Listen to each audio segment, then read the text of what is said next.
Na kukaribisha kwa mara nyingine kufata kipindi yetu unaendelea kujifunza. Hapa tunawafunza watu kutumika namuna ya kuanja kazi, tunawafatanisha watu kuwafunza kuishi na pesa yenye tunaita education financière, entrepreneuriat general, kuhusu namna gani kuongoza kazi yako, namna gani kutumika, namna ya kuiadapte kwa siku ambazo tumefikia ndani.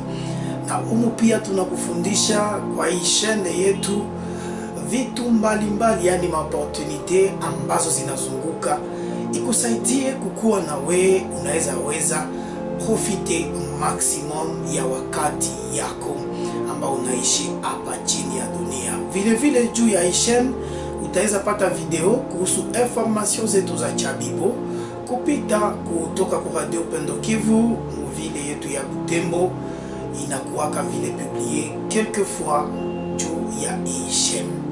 Kama ni mara yako ya kwanza, na kuomba usikose jiabone juu hakikishe umetembea na shie na kuendelea kufata ile yenye tuko na publié chaque semaine 4 à 3 fois tunatia video mpya juu ya chaîne hii kuhakikisha tuko naendelea kukufunza salama.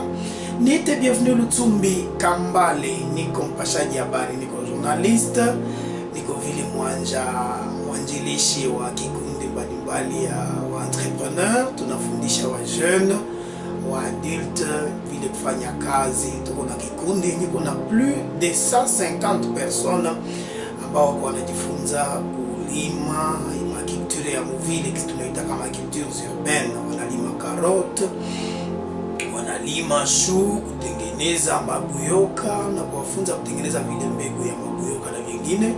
Tunafunza vile ndani ya ufugo ya kuku ya kizungu na ya kishenzi yenye kuameliore. Tunafunza kutengeneza kuku nyama, kufuga ya kutaga mayai.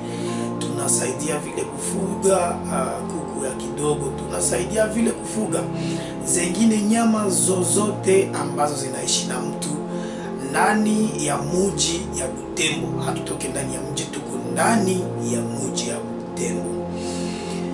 Na tunafunza vile watu kuongoza kazi zao kupitia vitabu. Kuna vile vitu mbalimbali na kitabu. Kuna kitabu mpya ambacho tumeandika, Le Premier Pas dans l'Entrepreneuriat, ambako ni kitabu tumekiandika na kiko tayari. Unaweza kweli kipata kwenye mitandao, tunaweza kuitumia nacho kisha kuhakikisha ununuzi wake.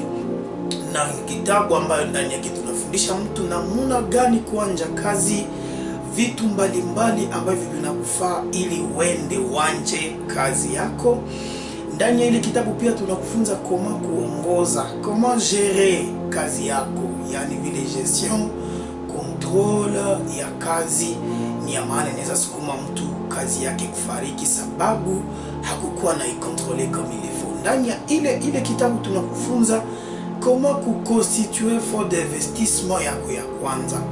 Wengi na wakutaka wanasema wako na shida ya kuanja kazi. Atakwambia niko na besoin nianje kazi lakini sina franga za kuanja nazo. Alors mwele kitabu tunakudemontre kama unaweza anja kupitia epargne, yani unanja weka kidogo kidogo. Na mwele kitabu tunakuonesha vile ma vertu mbalimbali za epargne. Tunakuonesha vile namuna kupata credit ma institution financière, particulièrement ma coopérative na ma microfinance. Mahali kwenye uko mpendwa mwenye haukose hizi mipango ambazo tunaendesha. Basi leo tutaongelea nini? Leo kama kawaida tutaongelea kazi. Niliwaitia ndani ya video ambayo tulikuwa naongelea mbele gisi tutaenda angalia gisi ya kuanja kazi. Lakini kabla tukufunze namuna ya kuanja kazi, nilipendezwa uende kujue gisi kazi na tuko tunaianja ni sawa sawa na kuendesha gari. Kazi sawa sawa na kuyanja iko vile sawa kujifunza kuendesha avion, yani ndege. Hakuna mtu utamuonaka na kuambia ndajifunza ndaanja endesha ndege bila kujifunza. Hakuna ule mwenye alilamuka anaingia ndani ya gari anatembeza na haya kaingia na haya fundishiwa. Vile vile Entrepreneuria mie nikiongelea kila mara naambiaka mtu entrepreneuria vile ni sawa sawa na ndege. Unataka utembeze ndege, lazima jifunze mpendwa. Usilamke na unapenda mara moja uende kwa aeroport, uingie ndani ya avion, uidekule, sijua hata kama na utaweza decollage. Kumbe na ushaka sikia kisi wanaendeshaka. Non seulement kusikia na ushaka fundishiwa, yani na pratique na ushaka endako, c'est-à-dire na ushaka pima. C'est ce qui fait que entrepreneuriat c'est la même chose. Il faut aussi kujifunza mbele uianje. Ni shida kabambi yenye wengi biko bana commettre sana anja na ajifunze. Tuko na wengi wa entrepreneur mvili ya Butembo wenyewe wako na kialia, anasema nilianja fuga kuku zangu ziko nakufa kila siku. Mtu atakuja na kwambia mimi niliingia ndani ya biashara haiendelee, sipate mafanikio. Mwingine atakia na kwambia ni malalamiko ya kila siku, na ile malalamiko inafikaka na ushapoteza. Malalamiko ya ndani ya biashara ni ya uchungu, sababu unaliaka na kuna pesa zako ambazo zimepotea. Mwenye lenja fuga kuku ikafika akujalie sema kuna kuku ambazo zimefariki, kuna pesa zake ambazo zimepotea, haizi zirekipere. Akakujalie akakwambia biashara yangu nilienda yanja Mozair haiendeke. Ça veut dire kuko moins 2000, kuko 1500, kuko 3000 dollars yenye amepoteza mwa ile biashara. Ndio utakuta mtu anakuambia niko na mala, yani kuna vitu vyenye haviwezi uzana tena, na anakosa kama tena vitie wapi. Ni shida kabambi sana, na yenye tuko tunakaribia. Mbele ya kuanja kazi hakikisha ulijirasenye suffisamment, ulijua, ulifundishiwa hata kwenda na ile kazi koma kuitumika. Hakikisha uliona watu wenyewe waliweza mwa ile kazi, usiende una pardon wenye wakuweza, benye bashaka weza mwa ile domaine, mwa ile secteur, juu bapime kuelezea mariske mbalimbali zenye unaweza kurira ukaanja ile biashara. Inakusaidiaka ile kazi ukishaianja hauwezi kuwa na shida sawa sawa na wengine. Hakikisha vile ile tere kwenye unaenda unapajua. Ça veut dire wakati mtu anasema ndenda anja Mozair, nenda anja Durba, ndenda anja Mungwalo, kumbe unakuwa na ushafika kule, unajua watu ya kule kidogo banaishi namna gani, banafanyaka kazi gani. Juu utakuta kule kwa watu wenye wao wanaendaka makarira asubuhi wanarudia magharibi. Kama ulienda na filosofia kwetu Butembo mu centre ville, unaweza waza kwenye mimi naenda na vile ndio banatumikaka, akumbe iliombaka wende jua wale watu kama banatumika namna gani, banasomaka namna gani, banaishi banajikomportaka namna gani. Ni kitu ya kabambi yenye tulipenda leo tuende kazia kwenda kufundisha kama ni ya maana kuanja jua kazi yenye unataka ingia ndani, kama kwenda imetrize avant uingie mwayo, ju kupermettre unaweza kuwa na huko na evoluer. Mais aussi tutaongelea vile vitu vyenye vya maana meme avant uanje kuko makalite, parce que entrepreneuriat mimi nasemaka ya kabambi sana ni ule mtu mwatanja kazi. En tout cas ya kabambi ni mie mwendanja kazi, kujijua.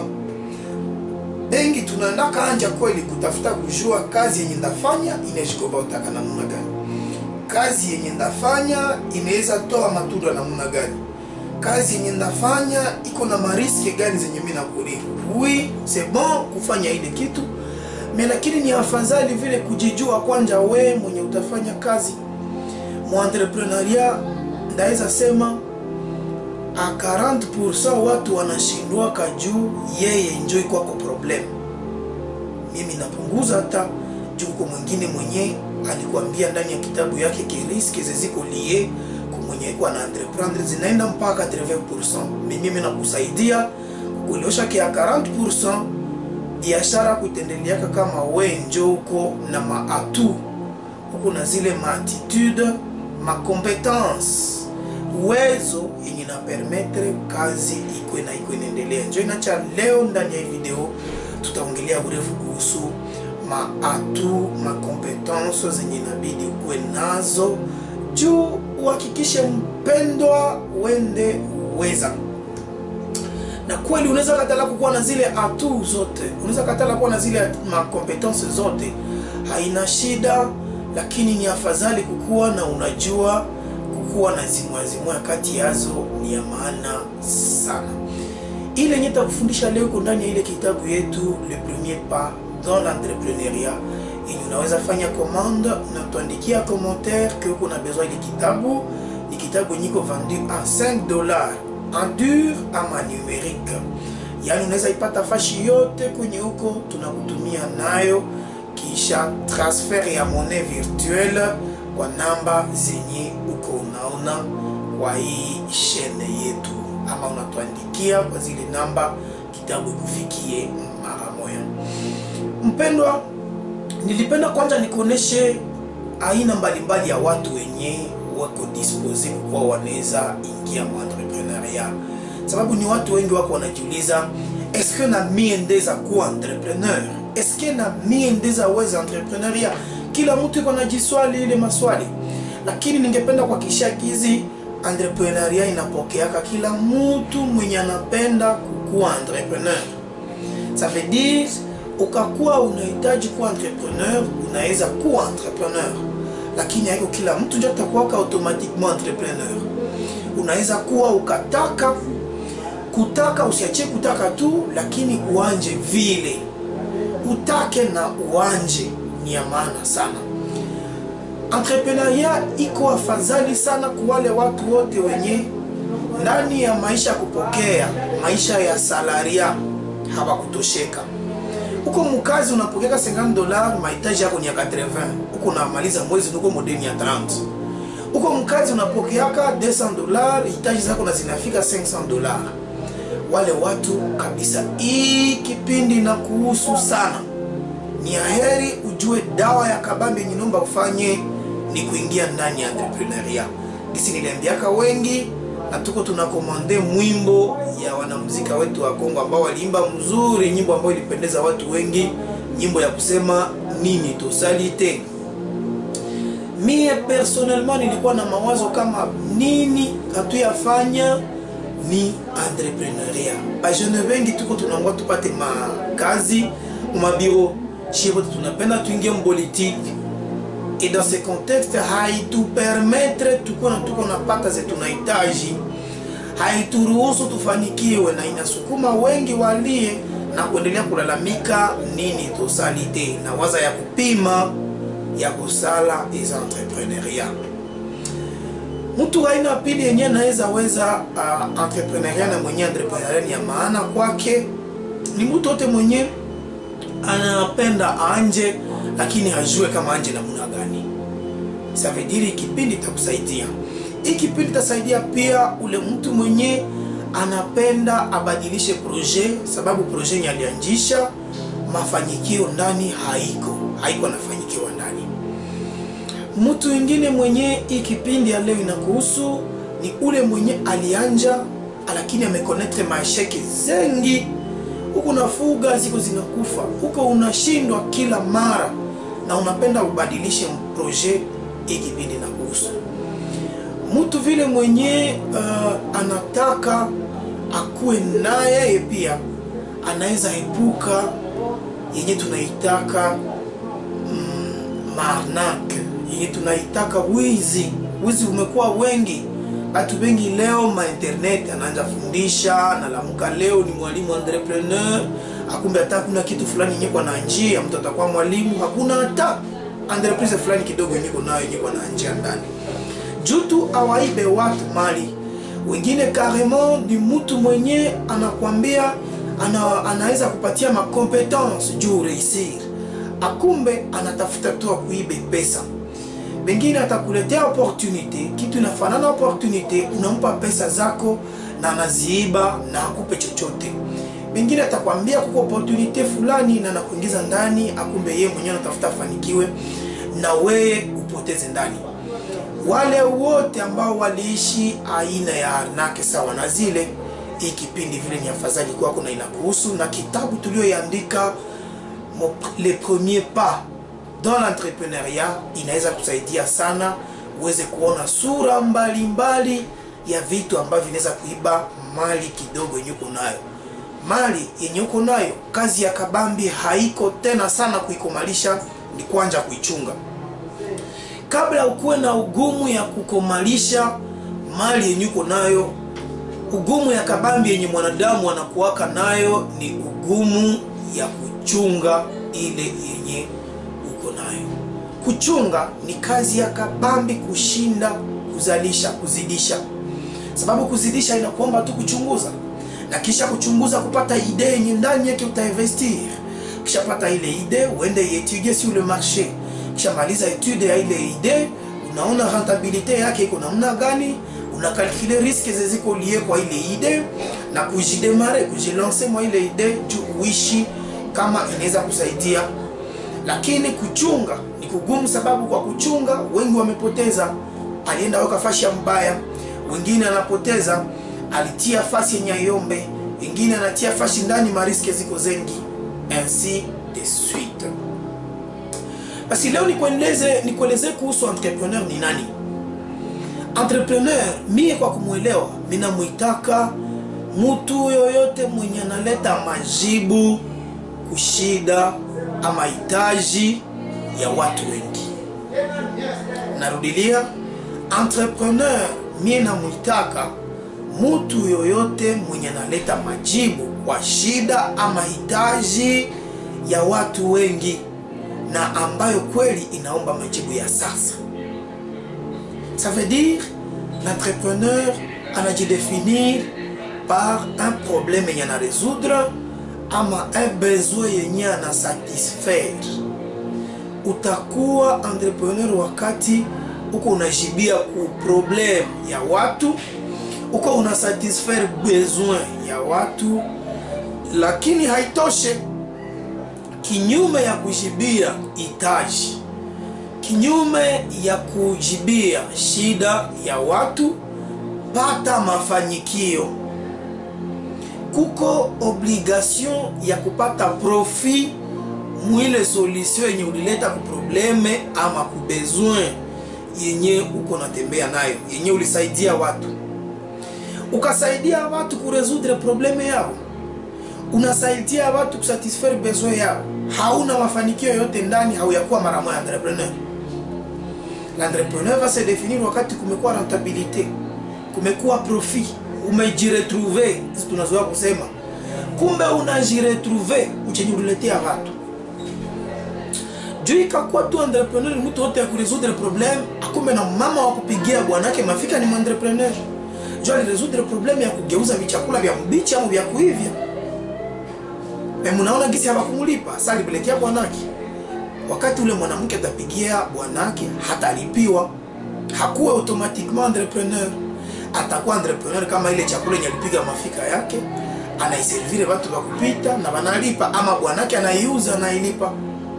Kumekuwa profit. Ça veut dire ile wakati imemuomba ma technique, imemuomba vitu vya mingi vyenye kuwa navyo comme bagage, juu a raisonner.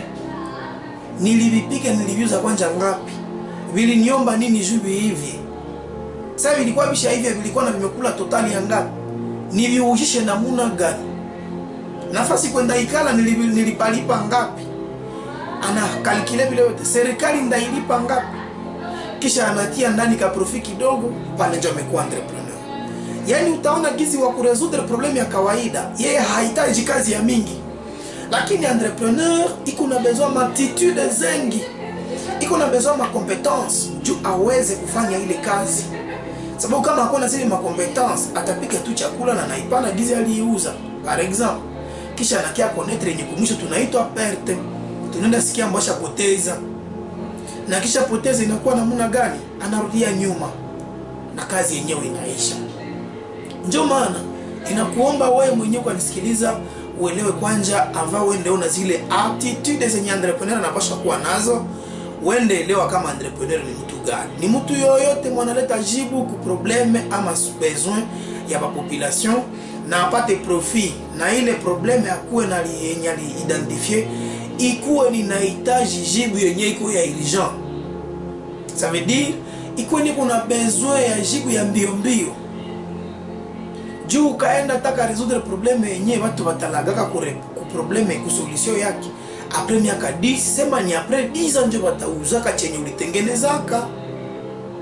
Vous devez donc savoir que ile kazi yenye unaanja ndani problème ni unataka résoudre ni problème yenye naomba réponse yenye urgent, lakini vile solution yenye unapropose iko durable, ça veut dire nuko unajibia kwa ile shida ikuwe nitakawia jibu yenye utapana. Bakuna baneza hitaji mwakati yenye inaomba ndio durabilité presque ya ile idée ya projet fulani yenye unaanja. Ndio wakati unaangalia mimi nataka tia hapa restaurant kujibia kushida ya njala ya wanafunzi kwenye hii masomo kwa mfano. Lakini utaangalia durabilité masomo yenyewe wanasomaka ni miaka ngapi, watafanyaka hapa masiku ngapi, ya masomo yenyewe iko hapa masiku zengi. Okay. Shida yao ya chakula kukula, eske wanahitaji chakula mpaka siku gani? Par exemple, wanahitaji chakula yenyewe mu miaka 3 jubi kuna projet kujenga restaurant yao ya masomo yenye itakwaka inclus mu masomo makuta yao ya masomo. Ça veut dire umeona gizi ni mpango ya restaurant kutaijenga, mais utakuwa pris d'un jour 3 ans, kumbe unakuwa numemaliza ile kazi, numejiretrouver, si tuko nasema, numepata rentabilité, numepata projet, numepata profit s'il vous plaît. Jou ba watakuwa wamelancer restaurant yao ya masomo. Alors ule ndio tunaita entrepreneur, ule mtu mwenye anakiajibia kushida ya watu.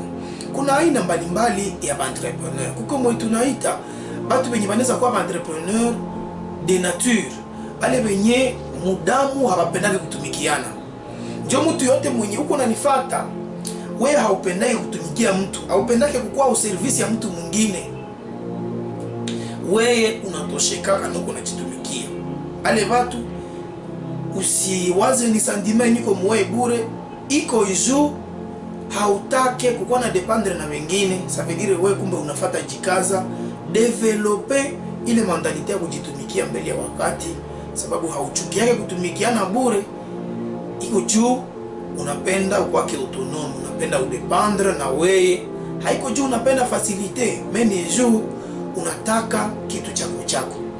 Kategoria yani aina pili ya watu wenye wanaweza kuwa entrepreneur ni wale watu wenye na iko wanafanya kuma formation, unakuwa participer kuma seminaire, parce que nafika tunafanya ma seminaire zengi ndani ya mji wa Butembo.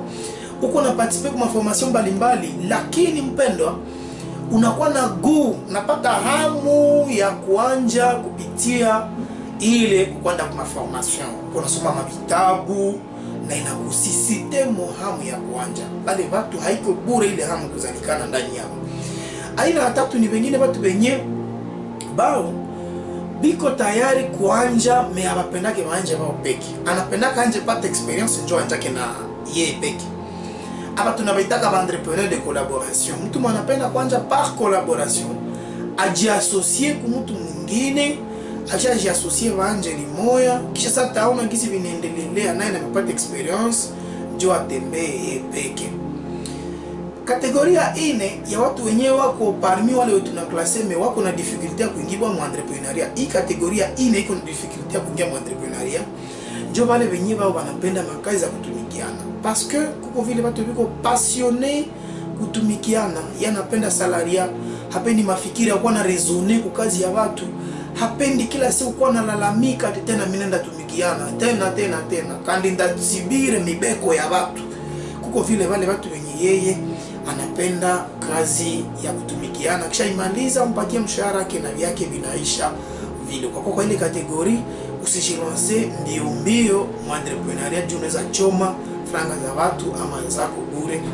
Anza tumakiana, tafuta kwanza kujua kama nini ilisukumi likupasione wewe kupenda kuishi mkazi ya watu na kuogopa riske mkazi yako. Alors utaelewa kisi tuko na watu ine wenye tunaweza ita wa entrepreneur. Kuko tunaitaka les créateurs d'entreprise, ndio mtu mwenye anajianjia na anaishi mara moja yeye peke mu entreprise yake. Kuna kwa vile tunaita les travailleurs autonomes, yeye anakamataka maengagement masawa ma contrat na baklia wake, na kisha toa contrat na client wake anamtumikia, na kisha maza kumtumikia analipiwa. Ndio sawa ba medecin ba avocat anakufanyia kazi na unamlipa. Mtu analimiaka watu shamba, iko travailleur mwenye ko autonome, ana dépendre kweli na yeye peke, lakini anakamata ma contrat ma engagement na watu wengine watampatia kazi juu kumwisho kazi bamulipe yango yake. Finalement yango yake ba periode mingi service yake inaisha kwa rendu na analipiwa ba menuisier na bengine wote. Kuna kwa vini tunaitaka ba entrepreneur. Hii ni concept yenye ilikuwa propose na mtu tunaita Carrier ni depuis 1992. Anasema entrepreneur ni mtu mwenye yeye anatumika sasa ndani ya entreprise ya mtu mwingine. Ça veut dire yeye ko mkazi, c'est vrai, mais mu entreprise ya mtu mwingine, pandaki entrepreneur iko mkazi yake. Kisha kuna kuwa mtu tunaita entrepreneur social, ndio wale wanafanya kama projet, kwa sababu ma ONG anaweza fanya projet ya impact social, inasaidia watu na yanaishi kupitia ile kazi yenye anafanya. Basi nisikulie muda mrefu nikuongeleshe mara moja kuhusu makompetence fulani ambazo zinakuomba ukuwe nazo juu uende réussir en entrepreneuriat. Mpendwa, utaelewa kwanza gisi kazi yoyote entrepreneuriat inaendelea kwa grâce ya vitu tatu. Entrepreneuriat kazi yako itaendelea ni kulingana na hivi vitu tatu. Kitu ya kwanza tunaita la motivation yenye uko nayo mkazi. Il faut unakuwa motivé mkazi yenye uko nafanya. Il faut unakuwa motivé mkazi yenye ushaanjisha. Kitu ya pili ya kabambi tutavideveloper, ce sont les qualités za entrepreneur zile za tunakia shuka nazo. Ni za afadhali sana kukuwa unaramblir une certaine makalite fulani zenye kumbu unakuwa nazo juu uhakikishe utareisir mkazi yenye umeanjisha.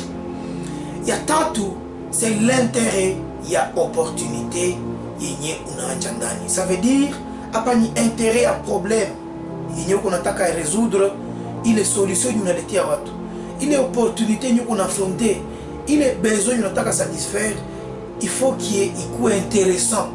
Ça veut dire qu'il y ait un intérêt, batu bakute banahitaji. Voilà les trois éléments za kabambi zenye uko unajua la motivation.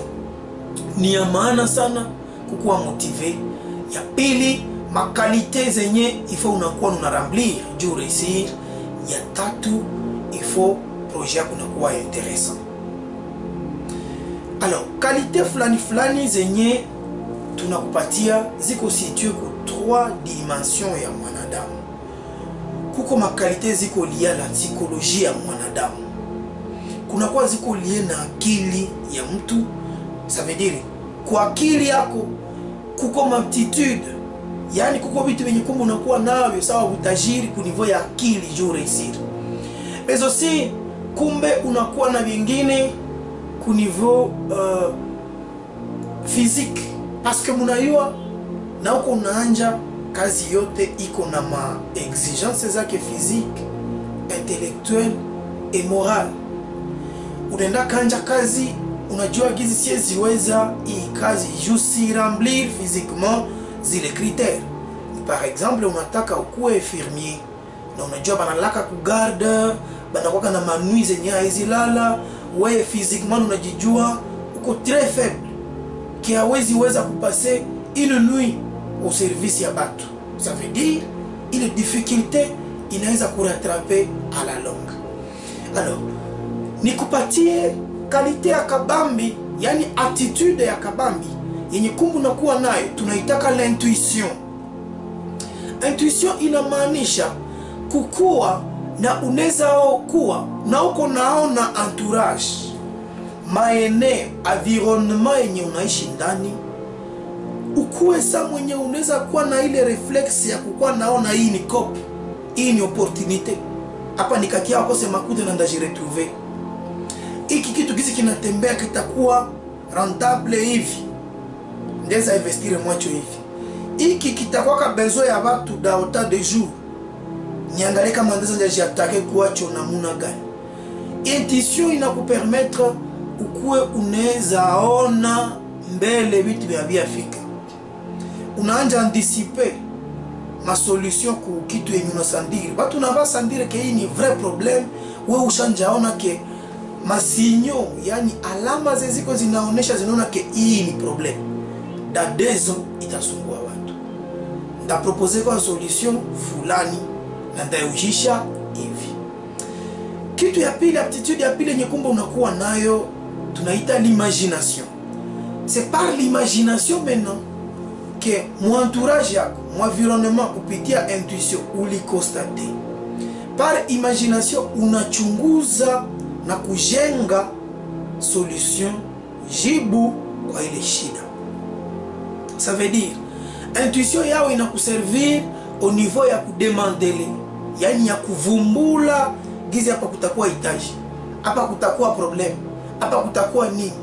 Par l'imagination unaenda maintenant pata jibu yenye utapropose kule probleme ama satisfaction utaleta kwa ile besoin yenye wewe ulikuwa ushaona. Kitu ya kufuata c'est la passion. Il faut unakuwa passionné mu kitu yenye unataka fanya. Nikakumbuka na niko naanja kazi ya kufanya upashaji habari ya journaliste. J'étais vraiment passionné. Na mimi najisikia kana raha sawa, ananiambia utasoma information ya leo magharibi. Mimi nasikia na raha na ndaita na warafiki wa 2 3, utanisikiliza kusaa fulani ndasoma information za français. Parce que c'était la passion. Unapenda ya dhati kazi yenye unataka fanya. Ipende kweli na ndani kutoka mroho. Hii passion ndio itakusaidia usikuwa unavunjika moyo wakati kuna kuwa shida mu secteur yenye ulienda ndani. Wakati uko unafuga kuku na uko passionné, hata zinakufa unaendeleaka.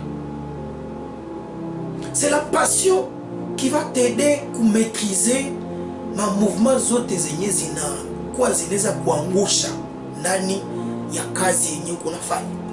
Wengi kukosa passion wamekuwa vigeugeu. Unamkuta leo mtaxi parce qu'il n'est pas passionné. Anafanya taxi miezi 2 anatoka anaenda huko, anaenda walimu, anahama menizeria, anaingia hivi. Muda wa mwaka moja amepita kazi 7 bila mafanikio. Sababu hakuna kazi yenye iko passionné ndani. Anafitiniaka kazi za wengine ni kukosa passion.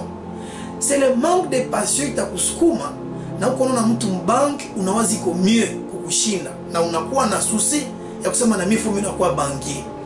Ni manque de passion itakukuta unasikia mwingine mduka yake unamuona kwa kuona unamfitinia na kuwaza ndatoka mgumenizi yangu ndakikala na mie mduka. Ni ile njoo inasukuma watu wengi kumangamanga gisi tunasimaka, kuangaika ndani ya kazi. Ya kufuata ni jugement. Kumbe unahakikisha ndani ya imagination na uko unachunguza ulijiwekea silaha ya kabambi tunaita jugement. C'est par le jugement ndio itakupermettre kwenda vumbula kama hii probleme niko nafuatilia ni vrai problème. Hii solution niko naleta eske ni solution ina tenir. Hapa unaanja aprecier. Jugement inasaidia vile wakati uliletelewa opportunité inakusaidiaka kugundua hii haiko opportunité. Par le jugement, entrepreneur anapaswa analyser au fond opportunité nye balimuletea. Entrepreneur hajilimite kuangalia rentabilité. Haiko tu banakwambia hii ni société unaleta kama $55 kumusha kila mwezi unakuwa kia retirer $100 mpaka mwisho wa maisha. Entrepreneur hata jilimite kuangalia $100 mpaka mwisho wa maisha, anaangalia vile par ce jugement je ndakuwa niliinvestir ngapi na itakuwa naleta $100 na muna gani. Ça veut dire dans le jugement entrepreneur ana recourir vile ku réalisme, réalité ya vitu kuangalia mais comment $500 inaweza zala $50 chaque mois toute la vie par exemple.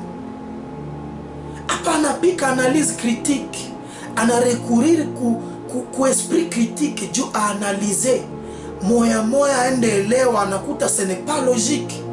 Ça takuta ce n'est pas logique $500 iko na zala $50 kila mwezi toute la vie. Atakuwa na meepuka ile risque, atajiweka pembeni na franga zake ameziepusha ile problème. C'est pas le jugement que tout entrepreneur devait passer avant d'entrer en action. Maki usianje juu uliambiliwa kwa internet, ulisikia ke ukainvestire hivi sur internet itakuwa rentable hivi mara moja des coups. Ulisikia mtu anakuambia moi j'ai gagné 10 000 euros le mois grâce à ceci, mara moja nawe bout d'un coup bila kuona ce qu'il a investi dedans. Hapa ndio entrepreneur anaangalia qu'est-ce que je vais investir dedans pour que nipate matunda gani, ngapi, namuna gani. Le jugement il est très nécessaire et malheureusement et curieusement vote benye banangukaka mu ma arnaque, ma frappe, il ne passe pas par les jugements. Batakwambia hii ni société ya marketing relationnel MLM. Inafaa hivi na hivi, haina produit, mais ulete makuta yako itakuwa nazala hivi. Tu dois être prudent, analyser beaucoup et beaucoup ce qu'il te faut outil à contrepartie du générer ville. Sinon, unataka ingia mfrap, unataka ingia marnaque. Mtu atakwambia nitumie 3000 dollars bitakuwa hivi, itakuwa nazala hivi. Faites attention. Mtu anakwambia hii ni diamant, uiuze uirevendre na uyaka ujisha diamant. Il faut être prudent et prudente. Sababu par les jugements, entrepreneur anaangalia comment brusquement mimi nataka ingia mu secteur si quoi. Uko unaosha unité, mais comment du coup banakuletea hii diamant unataka iuza? Est-ce que wewe unazoea ile kitu? Est-ce que unafashi kwenye banayujishaka? Est-ce que unayua kuangalia kuteste qualité ya diamant? Vous voyez kwenye wengi wamepoteza ndani ya maisha ya kila siku par manque ya kurecourir au jugement. Kitu kingine ya kufuata c'est la prudence. Un entrepreneur il doit aussi cultiver la prudence. Kumbe unakuwa prudent muma ajustement zako zote. Tout entrepreneur avant d'agir, il pense à la prudence. Est-ce que j'ai été prudent? Ça veut dire par la prudence unaangalia ma risque, il essaie d'estimer les risques. Kama zinakuwa très élevé, anaangalia hapa hapana. Jugement inakia kusaidia kukalculer logique ya mubitu. Est-ce que c'est logique? Et rentabilité ni va m'expliquer. Jugement inakia kusaidia kuangalia ce que tu dois donner pour qu'à contrepartie les cas ikupatie yenye biko na kwambia utakuwa na gagner. Mais prudence inakia kudemontrer kuangalia les risques, les taux de risque iko élevé à quelle hauteur. Ikakuwa très élevé, acha. Mais attention, hautapataka opportunité sans risque. Il faut maintenant prévenir. Toutes les opportunités au monde ziko na risque. Toutes les opportunités. Parce que danganyake que apa utapata, il n'y a pas de risque. Partout au risque quelque chose. Alors il faut trouver kuangalia comment minimiser les risques. Kitu ingine ni entrepreneur kumbe anajikaza akuwe nayo, c'est la débrouillardise. Un entrepreneur c'est un débrouillard. Par la débrouillardise, entrepreneur iko très flexible. Ça veut dire qu'on adapte kazi selon gizi hewa iko inaendelea. Par la débrouillardise, entrepreneur haikale. Anaendaki kunaendelea kuanalyser marché kuna évolue na muna gani. Il ne fait pas seulement l'étude de marché au début, mais anaendelea vile ashanja kazi, anaendelea kuchunguza terrain kunaendelea namna gani. Uke par la débrouillardise adapter kazi yake ku évolution ya mazingira. S'il sent que leo watu wote wanapenda hiki kitu kiende hivi, il va adapter. Parce que l'entrepreneur ne consomme pas ses produits, mais ses produits ziko pale à la disposition de ma client. Et si les clients sont en train d'évoluer, ton entreprise n'évolue pas, c'est que tu vas tomber à faillite. Kitu ingine ya kufata mpendo, c'est la communication. Un entrepreneur doit communiquer déjà à l'interne et à l'externe. Kumbe on a maîtrisé ma base de communication. Entrepreneur kumbe benyu kona tumika nabo ndani wafanya kazi, communication ikuwe claire, rapide, fluide, en tout cas itombe kwa wakati yenye naomba. Ikuwe vraiment instantané. Dès qu'il faut communiquer, communiquer d'une manière très claire. Na kitu ikuwe wazi yenye unataka communiquer. Usicommuniquer nya ujue na communiquer kunini. Wafanya kazi waambie kitu shapanda bei, imepanda juu ya hiki na ishafika bei fulani. Client communiquer naye d'une manière claire. Sababu un entrepreneur qui ne communique pas a un avenir. Parce que l'entrepreneuriat c'est communiquer. Vous devez communiquer dans toutes les dimensions. publicité ya vitu vyako, publicité yako mwenyewe parce que wewe peke unafanya partie na vente ya vitu vyako. Communication ya mzuri, comment on a géré ma relation interne na watu mukazi weko naishi nabo. Est-ce que unaongeaka nao avec courtoisie, avec concision? Est-ce que unaongeaka nao na unawaheshimia sawa watu? Est-ce que les clients biko à l'aise kwako? Comment vous communiquez? Ikashindikana hii kitu hautawezaka entrepreneuria. Kitu ya kufuata c'est l'originalité ou la différenciation. Mpendwa, hakikisha uko na kitu na kupishanisha na tous les concurrents benye biko sur le marché. Hauko wa kwanza sur le marché, ulikuta bengine sur terrain. Kama hauweze kupishana na wengine kupitia gisi utatumika, fini. Unaweza kupatia mfano ya radio yenye tuko tunaongoza, Radio Upendo Kivu. Ilianja na kuko une trentaine de radio, lakini parmi une trentaine de radio hawezi kufondre Radio Upendo Kivu. Unaweza identifier par exemple par les informations ya Chabibo. Unaweza identifier par l'aspect yenyiko, accès yenyiko placé sur les jeunes et l'entrepreneuriat na emploi. Unaweza ivumbula vile par les assistances yenye apportées vers les vulnérables. Unaweza ivumbula par l'aspect d'évangélisation, ma message zake, ma musique zake, ma musique éducative. Ça veut dire ukaanja entreprise yako yenye tafarana exactement benye ban exister sur le marché avant ouais acha. Parce que tu vas sentir que tu n'es pas en train de résoudre un problème. Tu ne résous aucun problème. Pourquoi? Parce que toi là problème n'est pas chacun résoudre. C'est ton originalité qui ajoute à ta solution, à mon nouveauté. Unaweza kama kuna tatua shida molelea unakiausha nawe manguo comme tout le monde. Mais originalité yako itafanya upishane na bengine wanausha manguo. Par exemple wewe manguo zenye uko nauzisha unaziujisha ni za Vietnam par exemple, za Vietnamese tunazoea kuzita. Mais wewe ukishazitilia unazifungulia duka, ulia kutia mduka za magasin, wewe unakamata za Vietnam ziziko trier ma pièce ra unazikreer duka yenye iko spécial par exemple.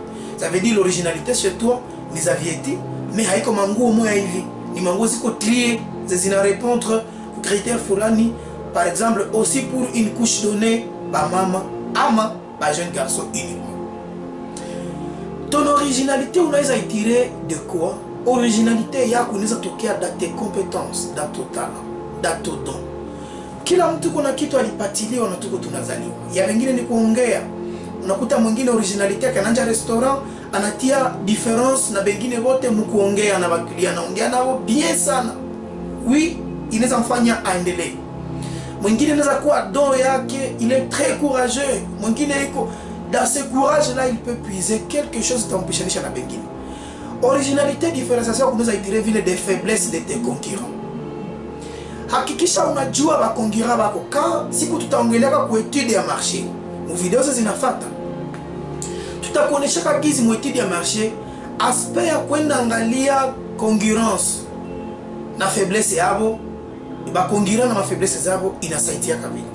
Wakati unajua mimi ndanja boucherie et que tous les autres bouchers wenye wanakuya mbele yangu biko mchafu kwao, nyama zinakuwa na manji yako, unaweza kuwa wewe utatia ma grillage kama tunazitaka makaingilo zenye zitapermettre mamusha zisifona ingia mwindiriri ya boucherie yako par exemple.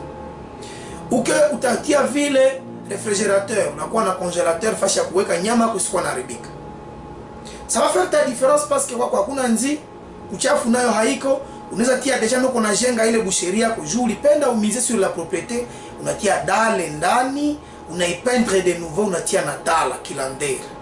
Ça veut dire originalité wako utakuwa ile propriété na ile conservation ya mzuri ya nyama, et ça peut faire que una prospérer moi ile secteur kushindana na bengine. Ça veut dire originalité wako unaweza tokea mudon zenye uko nazo. Exploite tes compétences. Chicha nakwambia entrepreneur kumbe anakuwa mezile kujijua, kwenda elewa j'ai quoi comme force et j'ai quoi comme faiblesse. Niko na nini kama nguvu na nini kama défaut. Muzile manguvu zako ndio unaweza tirer originalité yako, utapermettre kazi yako iendelee. Kitu kingine kufuata mpendwa, uendelewa entrepreneur kumbe vile anakuwa anajua kuprevenir, la prévoyance.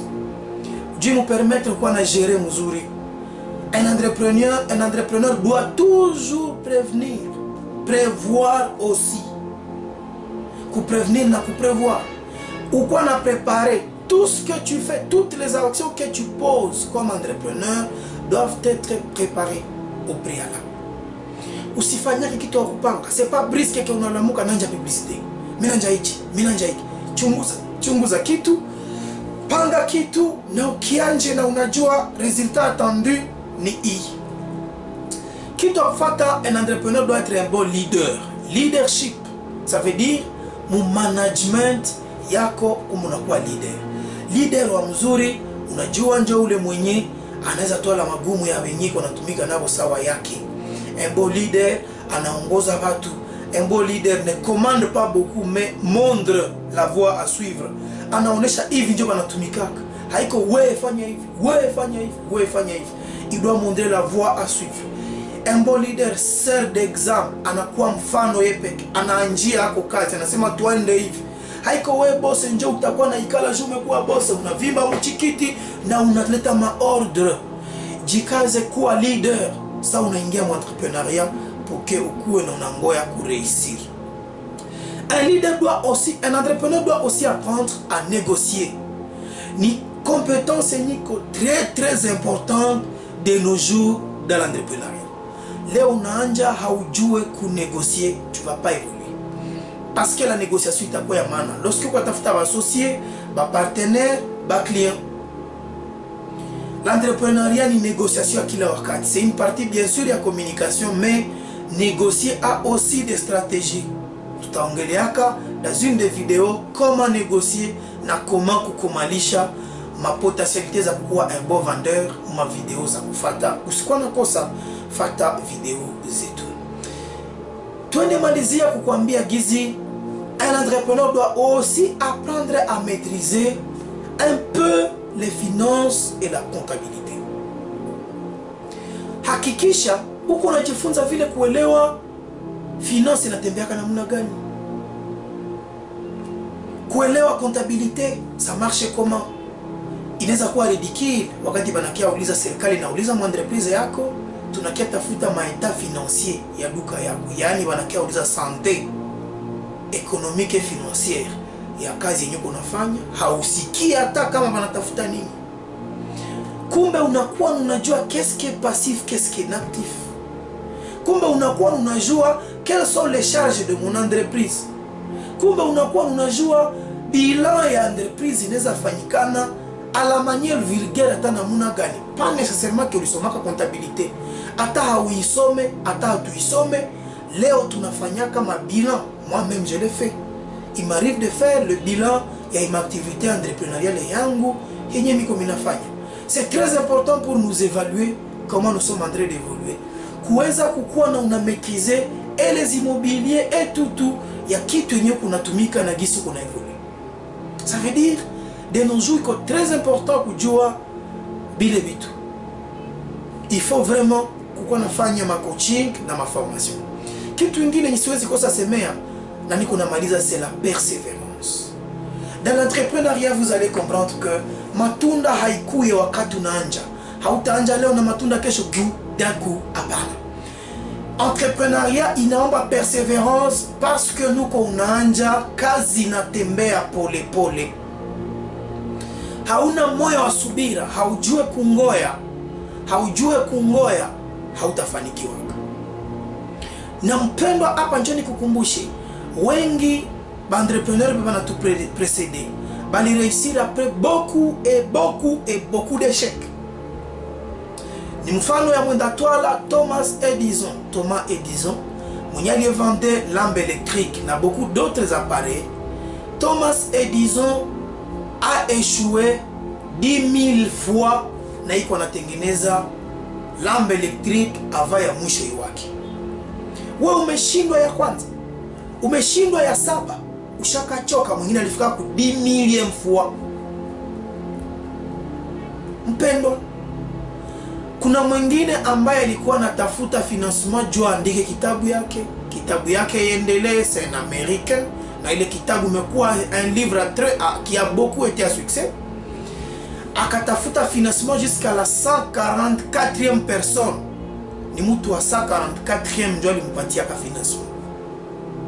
Ça veut dire alipita ku 70, alipita ka 90e, 120e personne na hayapata kumsoutenir. La persévérance nous appelle, madame, messieurs, kuendelea kusubiri, kutokuwa pressé, kusupporter les échecs, sababu hauko kwanza kuishi échec. Na nikuhakikishie, échec ya entrepreneuriat ni pas ya kwanza vers le succès. Anazoea tuambia Robert Kiyosaki. Na uko unaendelea mu entrepreneuriat, jua gisi kushindwa ni hatua ya kwanza kuendea kwenda weza. Sababu kuweza ni mara moja mu entrepreneuriat. Ndio watu hawajuaki. Kushindwa ni mara mingi, kuweza ni mara moja. Siku inafikaka unaweza, ni maisha kunabadilika, umeweza.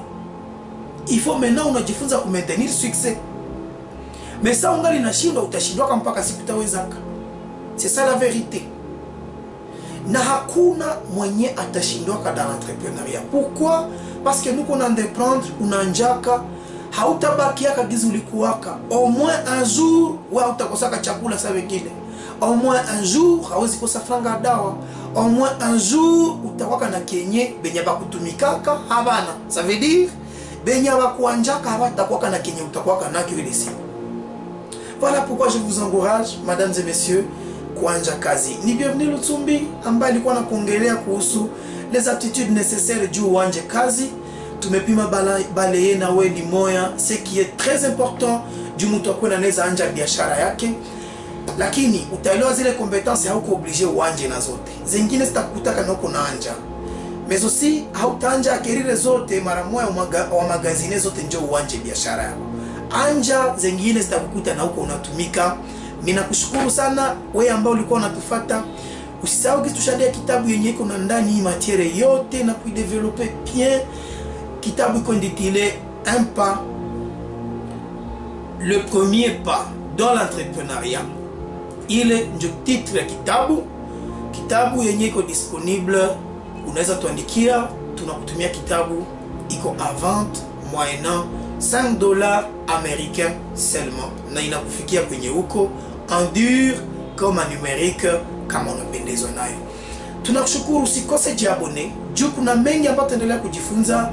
Video za kufuata tutaendelea kuangazia zaidi juu uendeleo namna gani kuanja kazi yako binafsi, namna gani kuongoza kazi yako, namna gani ya kutumika. Tuko kwa wengi ke kupitia kazi tutaweza endelesha nchi yetu Kongo. Ni wengi tumeachilia nchi, tumependa shia wote tuingie mpolitiki, tumependa shia wote tupate makazi dans les ONG, lakini tumaini yetu ni kwamba wewe na mimi tukaanja dans l'entrepreneuriat, maisha yetu tunaweza badilika. Na wakukonde kuile yenye ni salaria, tunaweza punguka, tunakreere wengine maemploi, ulia ngoyaka, tupatake maemploi zenye hatujui zitakuwa siku gani. Usikose kuendelea nasi na kutufuatilia. Mungu aendelee kubariki ndani ya kazi zako.